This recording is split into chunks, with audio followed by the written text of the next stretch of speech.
Buenas noches, maestro Asriel. Gracias por estar en el canal. Bienvenido. Muchas gracias, John. Es un placer estar contigo. Primero que todo, gracias por estas maravillas de libros y claro, hablando de agradecimientos a todo lo que tiene que ver con la editorial y pues yo quiero empezar preguntándole acerca sobre Agua al Desierto. ¿Está? Muy bien. Una pregunta corta pero sustanciosa. ¿En qué momento el agua deja de ser un paisaje y se convierte en un personaje de novela? Alguien me decía que en alguna ocasión, después de leer el libro, me decía que no entendía cómo logré sacar una novela de un aguacero. Pero a la hora de la verdad, lo que pasa es que yo vine a entender que para Bogotá el agua era fundamental y sin embargo no hemos sido conscientes del papel que ha jugado el agua en Bogotá, ni en el país, ni en el país. Colombia es uno de los países más ricos en agua y sin embargo no somos conscientes de esa riqueza. Más aún, no solamente la desperdiciamos, sino que la hemos maltratado, la hemos dañado, la hemos polucionado, la hemos vuelto en algunas ocasiones muladares. Aquí en Bogotá se dieron muchos casos de quebradas que desaparecieron totalmente. Puedo darte un ejemplo más. No solamente la Avenida Jiménez era el antiguo quebrada de San Francisco, sino que el río, la carrera sexta, es básicamente lo que había sido anteriormente el río San Agustín. Era ancho, tenía un puente originalmente, no era una quebradita, tenía un puente. Y lo vemos por la anchura de la avenida Sexta en Bogotá. Y sin embargo, está bajo tierra. Al igual que el río San Francisco, gran parte de su pago estaba. Si tenemos en cuenta que había 50.000 hectáreas de humedales en Bogotá, en la sabana de Bogotá, y hoy en día no nos quedan sino 700. Yo creo que ese dato es muy diciente para mostrar lo que ha pasado con el agua. Ahora, en esta novela yo trato de mostrar otro elemento que es fundamental, y era que para los habitantes originales de la sabana, que eran los muiscas, pues para ellos el agua era sagrada, porque los dioses habitaban en el agua. La diosa Sie era la que habitaba en las lagunas, en los humedales. Los niños nacían en los humedales, porque las madres entraban hasta la cintura, se les dormía el cuerpo y ellas ahí daban a luz a los bebés y se lo dedicaban inmediatamente a la diosa. Además, era un parto sin dolor, porque al dormirse las extremidades, pues el niño nacía, entraba en contacto con la salida de un medio acuático para entrar a otro medio acuático. Y de todas maneras, pues claro, el cambio de temperatura lo hacía llorar, y inmediatamente cortaban el cordón umbilical con una hierba que aparecía en los humedales, que era la cortadera, que es un pasto muy afilado con el cual podían cortar el cordón umbilical. Y era sagrado, las aguas eran sagradas. Pero cuando llegan los evangelistas, con la conquista, acompañando la conquista, evidentemente el agua cambió, porque los demonios habitaban en las aguas, de acuerdo con los evangelistas, tratando de convencer a los indígenas que ellos iban a tener un solo Dios, que era el Dios de la religión católica, y por lo tanto, o sea, Cristo y Jesús, y que básicamente ya iban a dejar de adorar a esos dioses paganos, a esos dioses que formaban parte de su cultura. Pero el agua también se volvió en ese sentido maldita, porque el agua dejó de ser sagrada y pasó a ser realmente antes, por lo contrario, algo podía ser despreciable.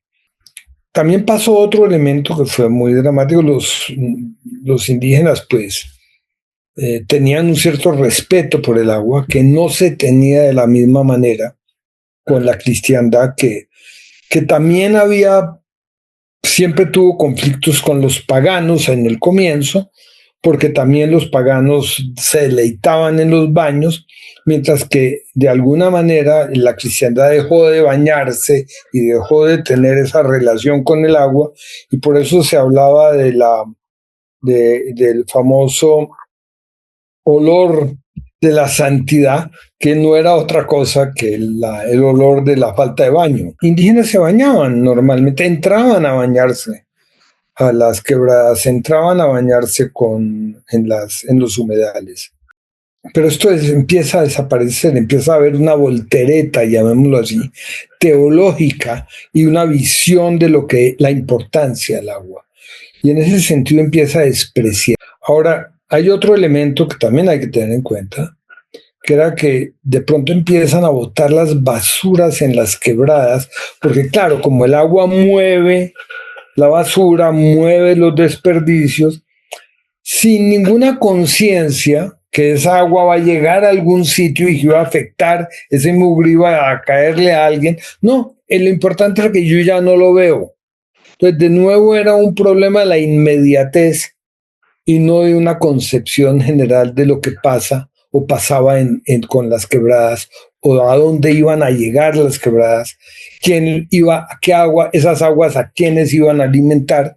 Y así empieza a desaparecer, de alguna manera a afectarse el uso del agua también en la ciudad.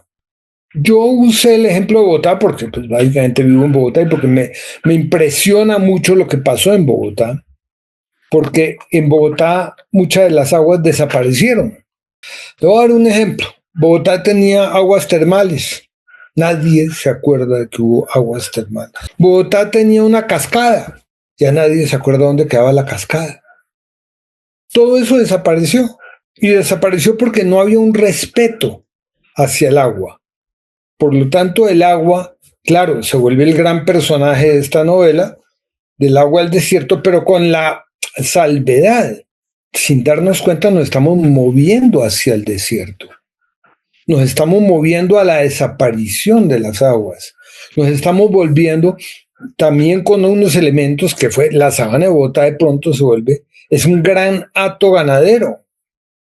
Te voy a dar otro ejemplo, no solamente Bogotá. La laguna de Fuquen, que queda en Boyacá, era la segunda laguna más grande de toda Sudamérica. Solamente era más grande el Titicaca. Entonces, si usted se pone a pensar que Bolívar le entregó a Ignacio París esa laguna para volverla un hato ganadero y con eso disminuyó dramáticamente, la laguna no es ni la mitad de lo que era. Y después empezaron a cultivar cebolla, etcétera. O sea, cada vez es una laguna más recogida, menos significante, menos importante. Pero esta era la laguna de la diosa Bachué. Entonces, cuando se pone uno a pensar lo que eso significaba, y de alguna manera sabemos que que la famosa pintura de la Virgen de Chiquinquirá es una indígena, porque iban a Fúquene a celebrar a Bachué. Bachué era la diosa que se conmemoraba en las grandes fiestas, hacía romería básicamente a Chiquinquirá. Lógicamente la cristiandad, que siempre ha sido sincrética y que se ha montado sobre las demás religiones, pues de alguna manera aprovechó esta romería y la volvió la romería de la Virgen de Chiquinquirá. Pero se volvió la romería de la Virgen de Chiquinquirá, pero no tiene la sacralidad que tenía Bachué en el sentido de proteger las aguas. Yo digo una cosa, ¿qué puede simbolizar que usted, aparte de ser profesor de literatura, sea también de ciencias políticas o ecología? Porque sabes de todo. Ay. Bueno, no, yo lo que pasa es que tengo formación de sociólogo. Yo estudié literatura, sí, tengo una maestría básicamente en literatura y estudié literatura, pero soy sociólogo y por eso hay un interés en el urbanismo, tengo un interés en la ciudad, tengo un interés en saber cómo se desarrollan las ciudades, cómo se desarrolló Bogotá, cómo llegó Bogotá a ser lo que es. Y bueno, y también pues hay múltiples temas que pues me llaman la atención, que forman parte de un, llamémoslo así, de una curiosidad natural que uno debe tener como investigador. Y porque yo básicamente creo que la literatura, y por eso cuando fui profesor de escritura creativa y trabajé como director de la maestría en escritura creativa de la Universidad Nacional, lo que más me interesaba era enseñarle o decirle a los alumnos, mire, la literatura es un proyecto de investigación. O sea, la literatura es una forma del conocimiento. Y las grandes obras literarias son escritas, tienen una gran investigación por detrás. Y lo importante aquí, de alguna manera, es entender que si bien la imaginación del escritor es importante, no se da en el vacío. Y además, esa imaginación se tiene que articular con un estado del arte y con la investigación que el escritor tiene que hacer. Entonces, de alguna manera, el escritor tiene que ser una persona curiosa, tiene que ser una persona buscando, mirando, pensando, viendo desde nuevas perspectivas. Mira, hay una cosa que yo vivo repitiendo y la vivo repitiendo muchas veces cuando me invitan a hablar, y es que hoy en día hay una terrible fascinación por la originalidad, entre comillas. Pero la palabra original viene de origen. Y yo le vivía diciendo a los alumnos, miren, porque ellos me decían, mire, yo quiero escribir solo desde mis entrañas y yo quiero hablar desde mis entrañas. Y yo le decía, mire, si vas a hablar desde tus entrañas y solo desde tus entrañas, vas a terminar produciendo lo que producen las entrañas. Esto no tiene que ver solamente con los sentimientos, tiene que ver con el conocimiento también. Tiene que ver con el estudio, con la lectura, con el conocimiento de los clásicos, con mirar tu medio ambiente, mirar tu realidad, actuar en tu realidad. Pero por eso puede ser fascinante. Ahora, no es fácil. Todas las obras literarias tienen que tener un lenguaje. Ese lenguaje también tiene que uno descubrirlo. Eso no, porque cada realidad tiene un lenguaje. Tú me hablas del agua y el desierto. Sí, claro. Como esa novela tiene que ver con los muiscas. Y tiene que ver con los muiscas por una razón fundamental, porque en este país se cree que los muiscas han desaparecido. Lo que el país no se ha dado cuenta es que sus aguas han desaparecido. Pero creemos que los muiscas han desaparecido. No, los muiscas son los antiguos que vivían ahí en la zona de Bogotá y en alguna parte de Boyacá, pero ya esos indígenas han desaparecido. No, ellos todavía viven, están aquí, hay resguardos, hay realidades, hay muiscas en Bosa, hay muiscas en el Suba, hay muiscas en Cota, hay muiscas en diferentes lugares. O sea, y ni hablemos de Boyacá. No han desaparecido. Pero como la novela también tiene que ver con los desaparecidos, yo usé a los muiscas como un ejemplo porque no han desaparecido, porque están aquí y están vivos y de todas maneras hay mucho todavía que aprender de estas comunidades indígenas. Ahora, para decirte, el lenguaje, yo incluí dentro del lenguaje, para mostrarte lo que es la investigación, incluí dentro del lenguaje del agua al desierto, los muisquismos, las palabras del muisca que entraron al español. Te doy un ejemplo. Atarbán es muisca, guache es muisca, guaricha es muisca. Hay una cantidad de palabras, claro, tienen connotaciones negativas. ¿Por qué? Porque había un desprecio hacia la cultura. Pero de todas maneras, hay muchas palabras que tienen que ver con algunos de los productos que comemos o algunas de las matas, pero a la hora de la verdad yo hice lo imposible por que el lenguaje de los muiscas también entrara en la novela. los, las palabras que entraron al español como idioma, ¿no? Yo tengo entendido que hay, bueno, del tema muisca, tres idiomas: el arhuaco, el huiba y el cori. Entonces, Uh-huh. eso es lo que yo he podido investigar y me parece interesante. También lo de Bachuel, la diosa Bachuel, también está la espada de Bachuel, que lo leí en un cuento muisca, que la verdad se me hace difícil recordarlo, pero sí, gracias por eso. Pero también yo te iba a preguntar acerca sobre el tema de la tradición indígena. ¿En qué se puede, como dicen, no diferenciar? ¿Usted cómo ve la perspectiva tradición indígena del altiplano con la herejía judía de David? Eso es lo que uno dice. Bueno, lo que, bueno, yo pertenezco a la cultura judía y mis novelas siempre han tenido ese elemento ahí, evidentemente. Pero había una comunicación porque son culturas tribales, son culturas que cuidan ciertas formas, ciertos elementos. También en este momento, me atrevo a decir que una de las discusiones que se plantean en esa novela es hasta dónde en este momento, que ya no el pensar en tribalidades o pensar en nacionalidades empieza a volverse anacrónico. ¿Por qué? Porque hoy en día, dada nuestra realidad ecológica, dada nuestra realidad, tenemos que proteger un planeta. Tenemos que hablar en términos de que todos somos seres humanos, que pertenecemos al planeta y tenemos que respetarnos como congéneres viviendo en un mismo planeta que tenemos que proteger. Entonces, en ese sentido, nuestra realidad ya sobrepasa lo nacional y lógicamente lo tribal. Pero hay que respetar también las diferencias. Yo no estoy en ningún momento diciendo que somos todos iguales, en la medida que todos somos seres humanos, todos tenemos la misma genética, todos tenemos una serie de características que nos permiten ser comunes y que somos comunes. Pero las culturas son diferentes. Y las culturas tienen una riqueza que hay que respetar. Y en ese sentido, me parece muy interesante analizar y jugar con las culturas.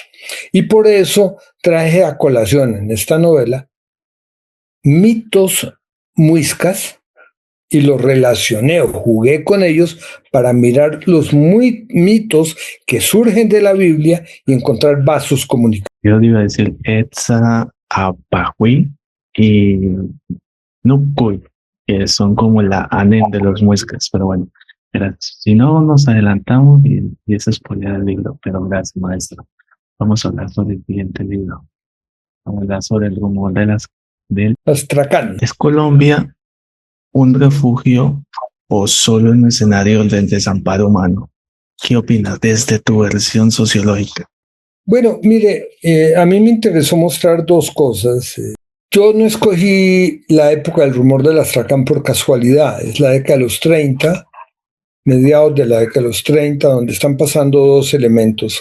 En Europa están persiguiendo a las comunidades judías, empieza a haber un antisemitismo muy fuerte, que remata en el año 39 ya con la entrada de Hitler, pero ya desde el año 33, la Noche de los Cristales y una serie de eventos marca este antisemitismo brutal, que no solamente era antisemita, también iba en contra de los homosexuales, iba en contra de diferentes culturas, los negros, en fin, era un racismo donde había una creencia de que los arios eran la cultura y la raza superior.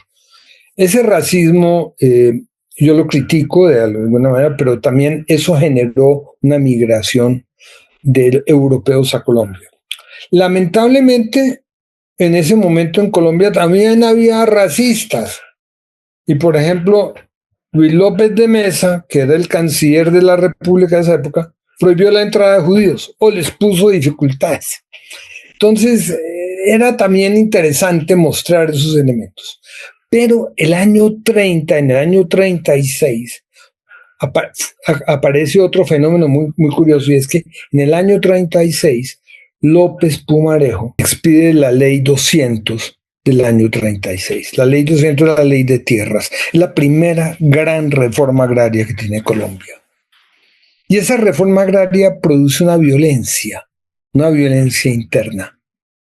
Esa violencia interna produce una emigración interna en el país.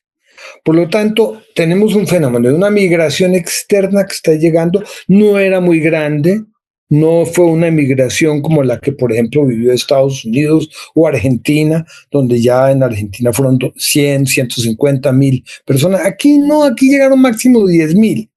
No fue una emigración grande porque hubo estas prohibiciones y estos elementos y todas estas cosas, pero bueno, pero suficiente para que marcaran a la ciudad, porque la ciudad era una ciudad provincial que tenía en esa época 200.000 habitantes, y esos 10.000 o 8.000 o 9.000 que llegaron en esos momentos, 2.200, 3.000, que poco a poco, porque 10.000 llegó a ser el máximo que llegó, se notaron porque empezaron a tener una relación tanto con la clase media y con la clase trabajadora, porque trajeron de Europa algo que no se veía tanto en Colombia, que era una especie de crédito con unos papelitos donde ustedes apuntaban, entonces le fiaban y dividían un paño de 10.000 pesos, lo dividían en 50 plazos, y entonces ya una persona que no ganaba podía darse el lujo de pagar 20, 30 centavos, que era semanal, y eso era otra cosa. Y por lo tanto permitió que la gente pudiera vestirse como, entre comillas, se llamaban los doctores. Este elemento que yo estoy narrando aquí lo destacó en un artículo de la revista Visión el presidente Alberto Lleras Camargo, y lo llamó una revolución humilde, porque estos inmigrantes le permitieron a una clase media baja, mimetizar en una sociedad que distinguía a la gente con la vestimenta. Porque si tú eras un ruaneta, eras una persona de nivel bajo. Mientras que si tú tenías un vestido de 3 piezas, un terno, no, eso ya te llamaban doctor. Yo cuando yo era joven, era un muchacho, estaba en la mitad de Bogotá, y entonces un muchacho que me iba a embolar. Y entonces doctor, yo tenía 16 años, no podía ser doctor. Entonces yo le pregunté, oiga, ¿usted por qué me dice a mí doctor? Y dijo, porque usted tiene zapatos. Bogotá era una ciudad tan clasista que en el rumor del Astracán cuento cómo los policías usaban alpargatas en la década de los 30. Toda esa cotidianeidad de cómo era la ciudad de la década de los 30 es lo que trato de dibujar en esta novela, que es El rumor del Astracán. Sí sugiero algo, maestro. ¿Qué opinas acerca de lo de la Segunda Guerra Mundial, acerca de Hitler, que supuestamente se fue para la Patagonia y que ahí, bueno, ese es un cuento chino, pero yo quisiera también dar por a colación otra pregunta, que la verdad es bastante interesante lo que se ve en el libro. ¿En qué se diferencia, qué es más fuerte, el terror europeo o la crueldad latinoamericana? La crueldad es igual en todas partes. O sea, el que la sufre, sufre. El que la padece, sufre. No, aquí no hay diferencias de que uno sea más cruel o la otra menos. Para cualquier persona que es víctima de la violencia, es una víctima. Y es víctima y queda marcado. Y eso cambia la vida de la gente. La gente no es igual antes y después de haber padecido la violencia. La violencia en Colombia fue terrible, y además la violencia de la década de los 40 y 50 fue horrible. Todo esto también tuvo que ver con la forma en que expulsaban a la gente de sus tierras, que fue la que creó esta migración. La gente tenía que venir a vivir a inquilinatos, que fue dramático. Bogotá terminó siendo una ciudad de inquilinatos, porque era una ciudad muy pequeña, y de pronto le llegó una cantidad de gente que realmente fue muy dramática toda esta. Y empezó otro fenómeno mucho más complejo, que fue las invasiones de tierra, y además esas invasiones y la venta el hecho que se empezaron a lotear ciertas fincas agrícolas. Y se empezaron a lotear porque la tierra resultó ser mejor negocio y la especulación de la tierra terminó siendo mejor negocio que cualquier otra cosa. Entonces se loteaban sin servicios públicos. O sea, a la gente se le vendía un pedazo de tierra donde no había agua, necesariamente ningún servicio de acueducto, nada de electricidad, nada de nada. Y a la hora de la verdad, la gente lo compraba. ¿Y por qué lo compraba? Porque eran campesinos que venían y decían, bueno, por lo menos con un poquito de tierra yo puedo sembrar algo y puedo tener mi huerta. Y entonces el agua la busco en la quebrada de al lado. Y la luz, no, pues yo para eso uso velas. Y las casas, bueno, eso se hace con latones y con cartones y con lo que fuera necesario. Y así fue como se invadieron los terrenos y empezó a aparecer una ciudad sin ningún control. Bogotá perdió durante la década de los 30 la planeación urbana que había tenido y que la había determinado hasta ese momento. No, a partir de la década de los 30 empieza una especulación con los 40, una especulación de la tierra y un crecimiento desaforado que hace que Bogotá pasara a ser una ciudad que dobló su población cada 10 años. O sea, en la década de los 30 había, digamos, 250.000 habitantes. En la década de los 40 ya había medio millón. En la década de los 50 había ya 1.000.000. En la década de los 60 hubo 2 millones. Entonces, es una cosa desaforada. Las ciudades creciendo a ese ritmo es, que le digo yo, nadie puede planear, nadie puede nada. Por eso Bogotá tiene los problemas que todavía tiene. Es una ciudad, además, hubo una cosa que fue absolutamente terrible, y fue el hecho de que eso no se podría explicar sin otro elemento fundamental, y era que, bueno, yo compro una tierrita. Bueno, puedo vivir, no tengo agua, no tengo luz, no tengo alcantarillado, no tengo absolutamente nada. Bueno, puedo hacer un pozo séptico, puedo buscar el agua aquí ¿no es cierto?, a la quebrada más cercana, porque claro, había muchas quebradas que atravesaban Bogotá, ¿no es cierto?, y que bajaban por los diferentes lotes o cruzaban, ¿no?, la ciudad. Entonces, pues sí, podía yo ir con un balde y traer una agüita, con las velas podía esto. Pero el problema era cómo llegó al trabajo. Ahí es donde viene la gran pregunta. Qué cosa tan curiosa que los dueños de los buses eran también los concejales de la ciudad, o muchos de ellos eran los concejales de la ciudad. Pues terminaron creando vías, abriendo vías, porque entendieron que si yo llegaba y abría, pero ellos también fueron los que lotearon. Por eso esa conexión entre los buses y el crecimiento desaforado de la ciudad tiene que ver con estos especuladores de la tierra. Y de alguna manera se creció así. Por eso lo más importante era que entrara un bus y abriera terreno y entrara para poder recoger a la gente que iba, ¿no es cierto?, que iban comprando los lotes en determinadas fincas. Maestro, también, bueno, esa surge la pregunta, como dice, del millón de pesos sobre quiénes somos cuando ya no queda nada que nos nombre, ¿no? Eso también. Pero hablemos sobre estos dos personajes, Ruth, Jacob y Saúl. Si hubiera tenido opción, ¿habían elegido quedarse o se irían de todos modos? No, yo creo que se fueron quedando. Yo creo que se fueron quedando por muchas razones.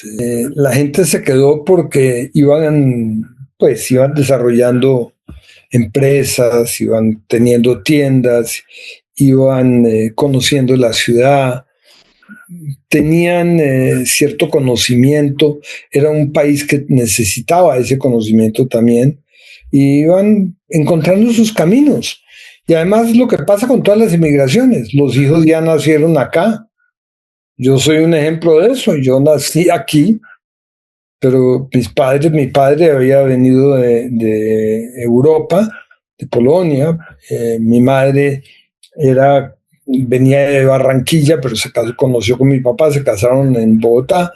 Pero bueno, mi abuelo venía de Europa también, pero ya de la década de los 20, o sea, él fue un inmigrante temprano, porque la costa tuvo otro proceso migratorio diferente a Bogotá. Y de todas maneras, pues no, la gente se queda. La gente se va cuando los persiguen. La gente se va cuando hay hambrunas. La gente se va cuando hay violencia. La gente se va con las dificultades. Pero todo el mundo, y especialmente en un país tan bello como este, pues yo me atrevo a decir que pues uno se queda, porque hay una... Y además había una cosa que marca a los colombianos, y había una cosa de cordialidad, a pesar de todo, a pesar de las dificultades. Los colombianos son muy especiales. Mire que cualquiera entra a una oficina e inmediatamente te ofrecen un tintico, te ofrecen un vaso de agua, hay una cordialidad que viene de una época del pasado que todavía se conserva. Y yo creo que eso también impresionó mucho a estos inmigrantes, que de alguna manera también se sintieron. Ahora, hay otro elemento. Yo recuerdo a mi abuelo diciéndome en algún momento dado que él había pasado hambres en Europa. Había hambruna, los inviernos pueden ser crueles también. Y si tú no tienes posibilidades o no tienes trabajo, un invierno puede ser dramático. Aquí en Colombia, él nunca pasó hambres. Porque en Colombia siempre, pues mal que bien, hay un plátano, hay un guineo, siempre ha habido una papa, una yuca. Bueno, y este es un país de tubérculos además. No, esta gente se encontró con un país diferente, ¿no? Y yo creo que este país los amañó, ¿no? Sí, yo no digo que no, sí hay un momento dramático que atravesó al país y por eso también yo escribí sobre él, que es el que se pasa en Miga de Pan, ¿no?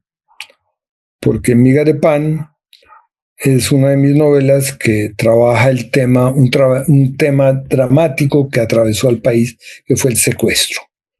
Y fue algo que atravesó al país transversalmente, porque secuestraban a la gente más pobre por 100,000 pesos y secuestraban a la gente más pudiente con sumas extraordinarias en dólares.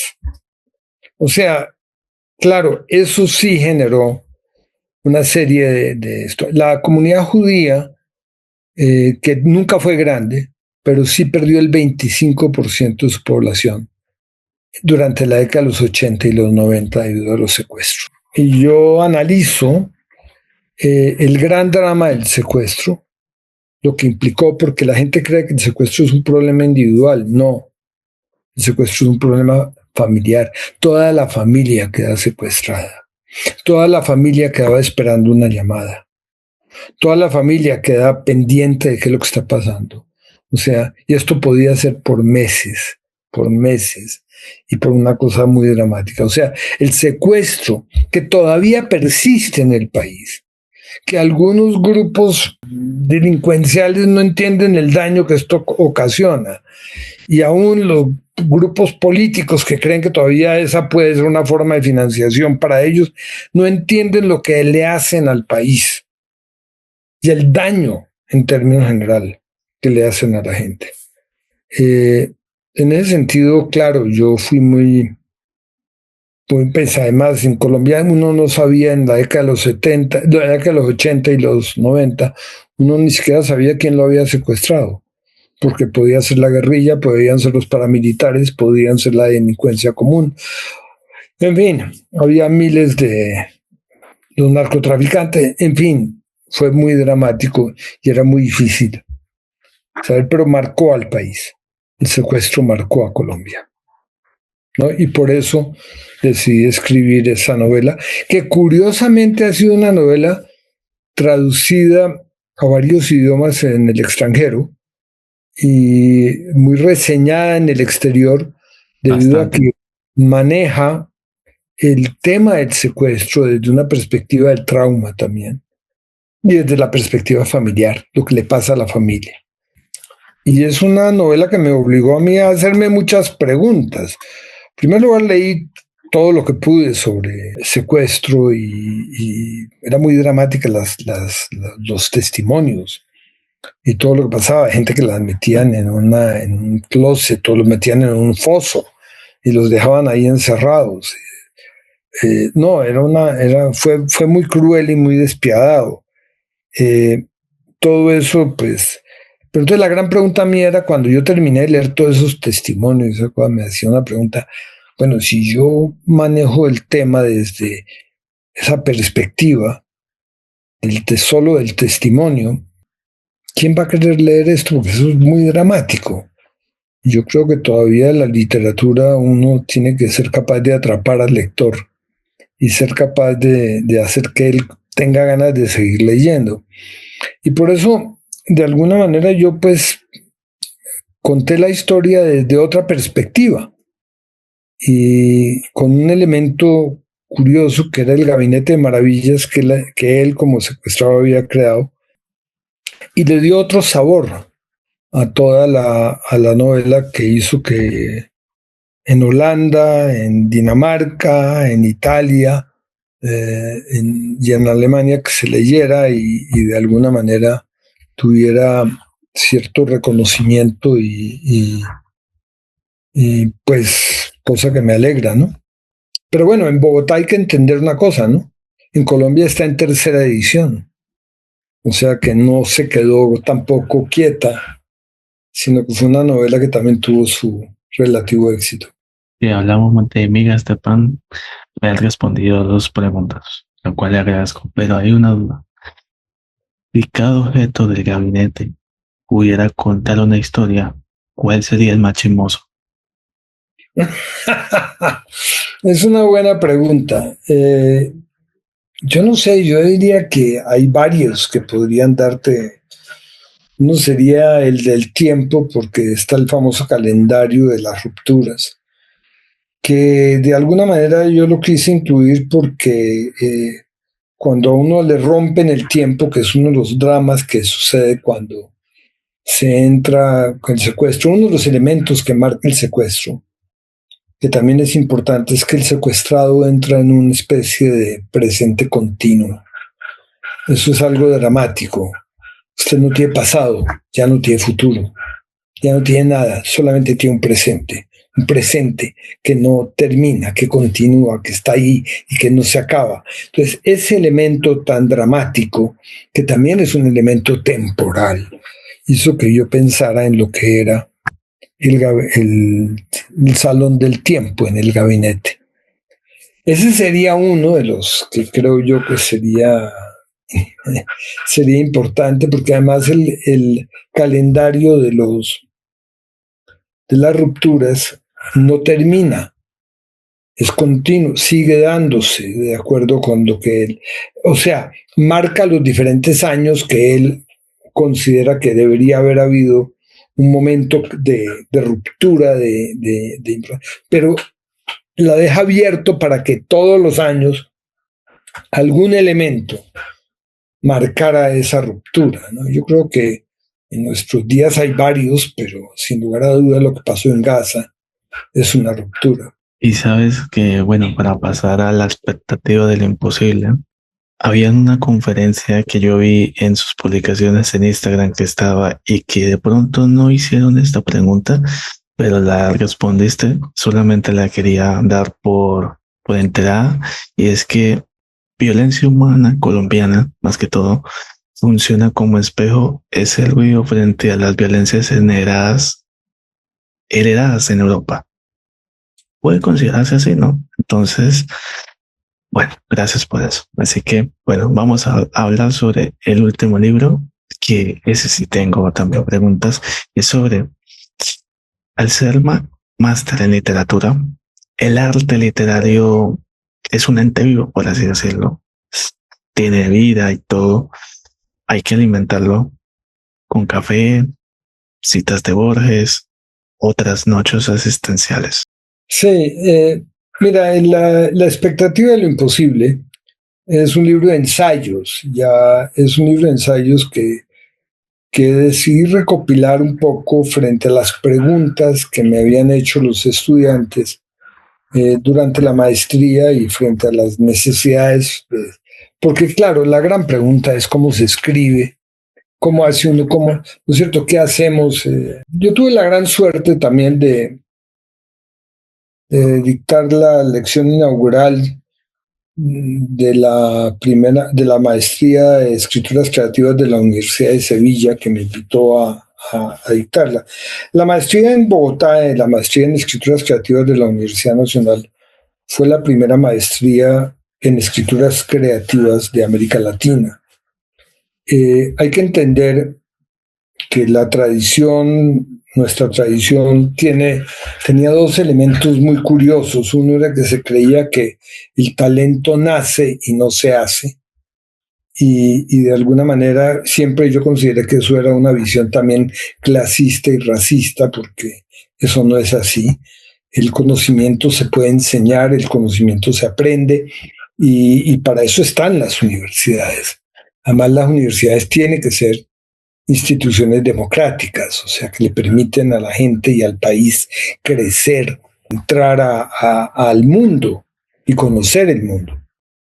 En nuestro país teníamos talleres, había talleres de escritura, pero eran como una especie de abrebocas, era como un pasaboca que usted llega y entonces todo el mundo terminaba escribiendo de pronto un cuentico, de pronto pero no había una continuidad, ni se entendía cómo se armaba, de dónde venía la escritura, cómo había una tradición literaria, cómo había una serie de elementos que había que conocer.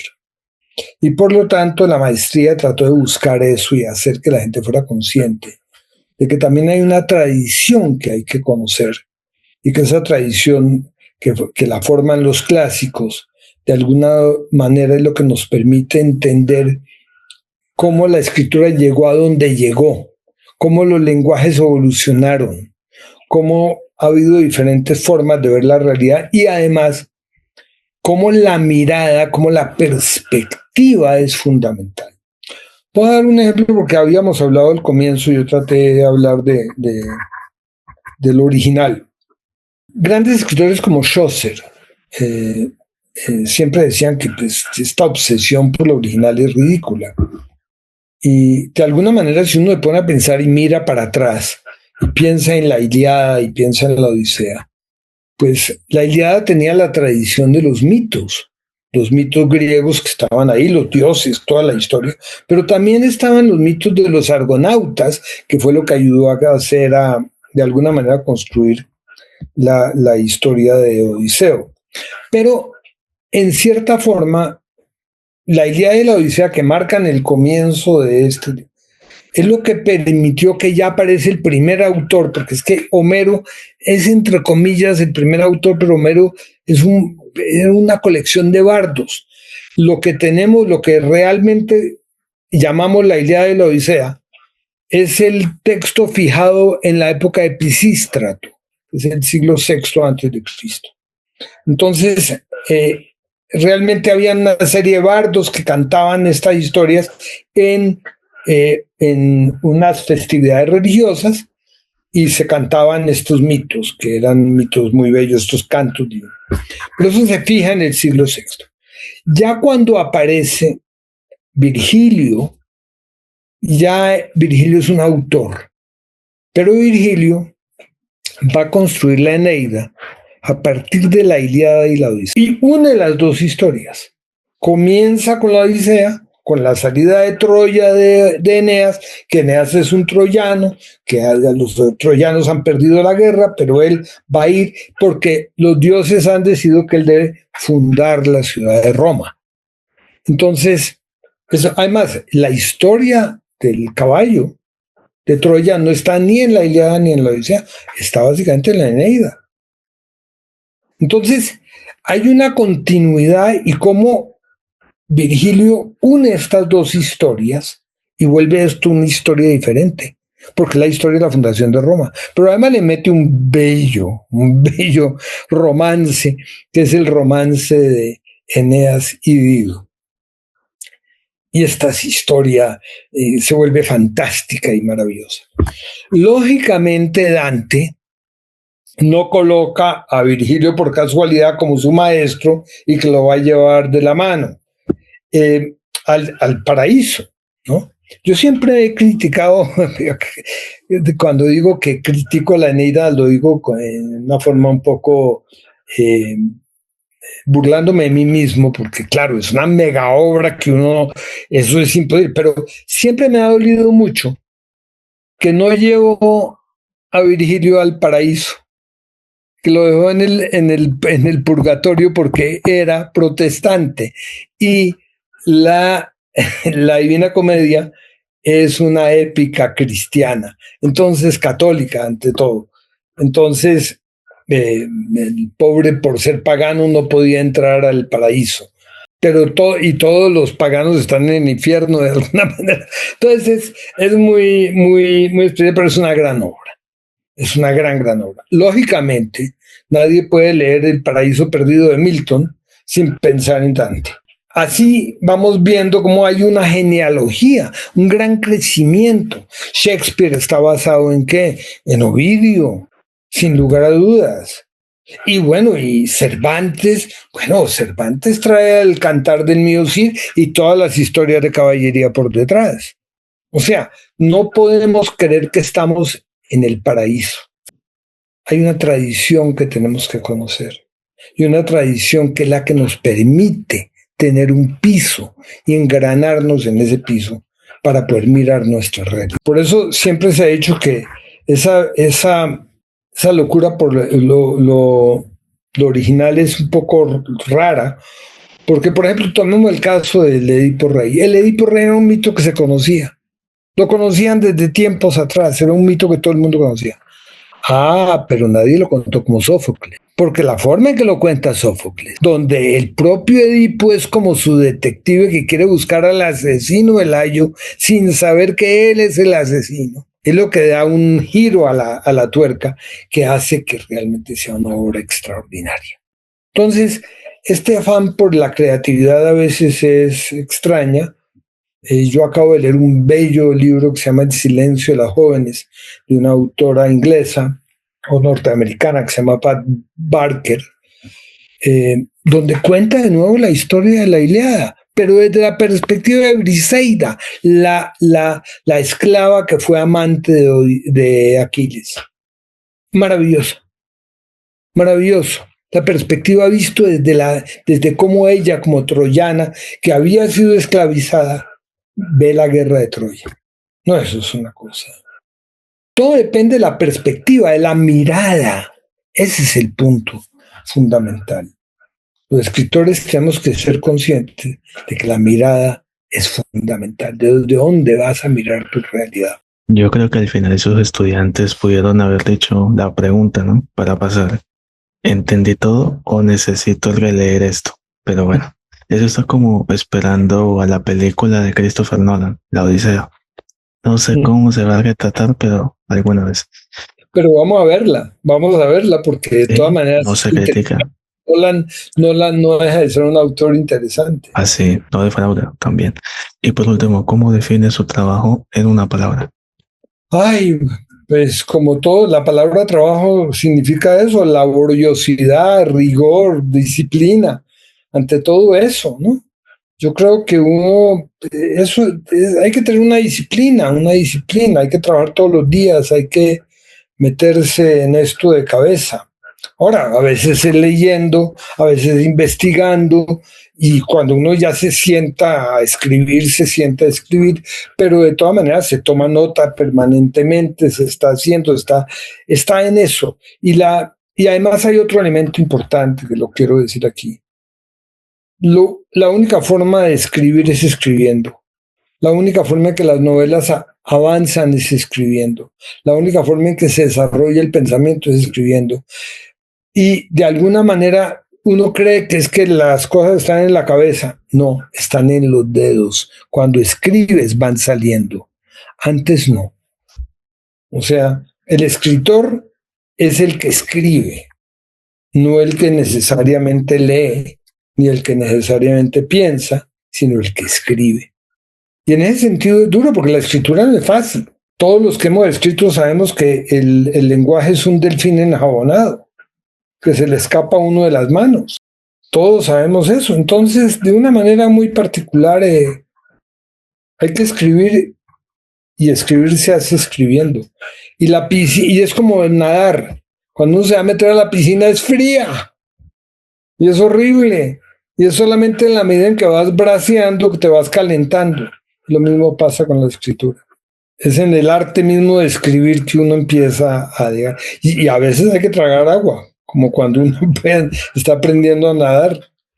Este espacio, maestro, para que diga en redes sociales, un saludo para Colombia, pero invita a la gente a seguir todo el trabajo, porque ahí está, hablamos sobre todos sus libros, eso es lo importante. Bueno, muchas gracias, John. De todas maneras, los invito de verdad a conocer los libros. Yo he tenido la suerte de, por ejemplo, en este momento, El rumor del Astracán, que está en 5ª edición, pero va para la 6ª probablemente, tiene 35 años y sin embargo se sigue leyendo. Miga de Pan tiene 3 ediciones. Yo espero que El agua del desierto ya entre también a su 2ª edición. Y ahí vamos, poco a poco. Se sigue trabajando, sigo escribiendo, sigo luchando y de todas maneras lo único que puedo decir es, esto es un oficio que vale la pena y yo invito a la gente que tiene ganas que lo haga porque si uno tiene cuentos que contar o historias que quiere contar y que solo uno las va a contar desde esa perspectiva, desde la perspectiva que uno cree que merece ser contada, si no lo hace uno, esas historias se le pudren a uno adentro y termina uno amargo. Hay que hacer lo que uno quiere hacer. Y esto es una hechura. Y da una gran felicidad hacerlo. Porque si uno tiene la suerte que la gente lo lee, porque es una suerte, porque con la cantidad de libros que hay actualmente y con todo esto, es una suerte que lo lean a uno. Pero de todas maneras, uno se alegra de haber hecho lo que debió haber hecho, que es lo fundamental, ¿no? Maestro Ariel, muchas gracias por la oportunidad, agradecimientos a Planeta por todo el espacio y bienvenido siempre y te espero en Cúcuta pronto para una fiesta del libro. Un placer. A mí me encanta ir a las ciudades de Colombia, cada una es diferente, cada una es especial, cada una es maravillosa en su forma y realmente para mí es un placer conocer a la gente y tener la oportunidad de conversar con ellos y escucharlos también, porque es escuchando a la gente donde salen y nacen las historias. Así será, maestro. Fuerte abrazo y muchas bendiciones. Muchas gracias. Gracias a ti. Un fuerte abrazo. Chao, chao. Te cuida más. Sweet and clear as moonlight through the pines.